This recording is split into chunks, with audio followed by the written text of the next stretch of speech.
Look at this map. इस map में Greenland Africa जितना बड़ा है, पर रियलिटी में ग्रीनलैंड इंडिया से भी छोटा है। तो हम ये मैप्स क्यों यूज कर रहे हैं जो हमसे झूठ बोलते हैं? चलिए जानते हैं। 16वीं सेंचुरी में ही कार्टोग्राफर्स को ये रियलाइज होने लगा था कि अर्थ रियलिटी में एक स्फीयर है। इसी से ही ग्लोब्स की इन्वेंशन हुई जो अर्थ को एक्यूरेटली रिप्रेजेंट करते थे। हाउएवर ग्लोब्स प्रैक्टिकल नहीं है एवरीडे यूज के लिए, और इसीलिए कार्टोग्राफर्स ने फ्लैट मैप्स बनाना कंटिन्यू रखा जो अर्थ को सही तरह से रिप्रेजेंट करते थे। पर एक स्फीयर को फ्लैट बनाने में कई मैथमेटिकल कैलकुलेशन की रिक्वायरमेंट है जो इस आदमी ने दी और इसे प्रोजेक्शंस का नाम दिया।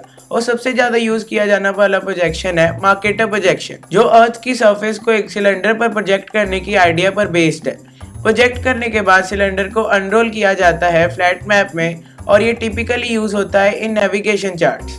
The projection has advantage of preserving angles, जो इसे नेविगेशन के लिए यूजफुल बनाता है। पर यह प्रोजेक्शन इंट्रोड्यूस करता है significant distortion in size and shape of countries.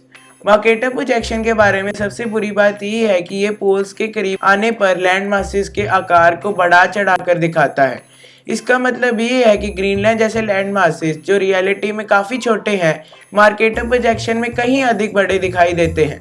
Conversely, equator के पास के लैंड मासेस जैसे कि अफ्रीका और साउथ अमेरिका एक्चुअल साइज से छोटे ही दिखते हैं। To show this more accurately हम सर्कल्स यूज करते हैं। जैसे कि हम देख सकते हैं कि पोल्स के पास सर्कल बहुत बड़े हैं और इक्वेटर के पास सर्कल बहुत छोटे हैं। मार्केटर प्रोजेक्शन का इम्पोर्टेंट फीचर ये है कि ये एक्यूरेटली डायरेक्शन को प्रिजर्व करता है। यही कारण है कि इसे आमतौर पर नेविगेशन में यूज किया जाता है। फॉर एग्जाम्पल, नेविगेशन के लिए गूगल मैप्स मार्केटर प्रोजेक्शन ही यूज करते हैं। मार्केटर प्रोजेक्शन पर कोई भी स्ट्रेट लाइन एक ट्रू कंपास बेयरिंग को रिप्रेजेंट करता है, एंगल्स जो इसे सेलर पायलट्स के लिए यूजफुल बनाता है। फॉर एग्जांपल, यदि सेलर यूके से यूएस जाना चाहता है तो सेलर मार्केटर प्रोजेक्शन का यूज करके एक स्ट्रेट लाइन बनाएगा, लेकिन रियलिटी में ये एक स्ट्रेट लाइन नहीं बल्कि एक कर्व लाइन है।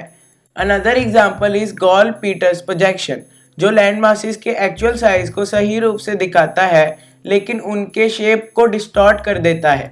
इसके लिए हम फिर से सर्कल्स का यूज करेंगे।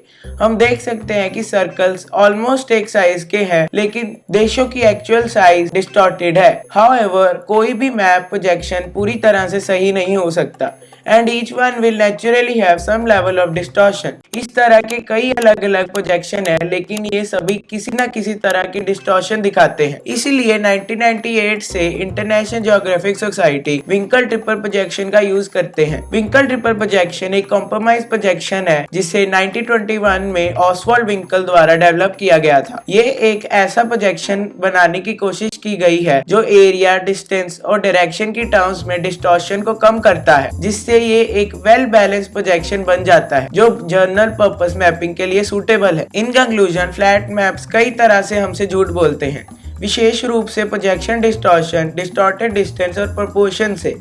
ऑल्दो ग्लोब अर्थ की सरफेस का ज्यादा एक्यूरेट रिप्रेजेंटेशन है, पर ये एवरीडे यूज के लिए प्रैक्टिकल नहीं है। जैसा कि हमने देखा, मैप्स का हिस्टोरिकल डेवलपमेंट ह्यूमन नॉलेज और एक्सप्लोरेशन की एवोल्यूशन के साथ क्लोजली जुड़ा हुआ है। ऑल्दो कोई मैप प्रोजेक्शन पूरी तरह एक्यूरेट नहीं हो सकता, मॉडर्न टेक्नोलॉजी ने हमें पहले से कहीं ज्यादा और डिटेल्ड मैप बनाने की अनुमति दी है। Thank you for watching. If you want to see your country's true size, visit truesize.com।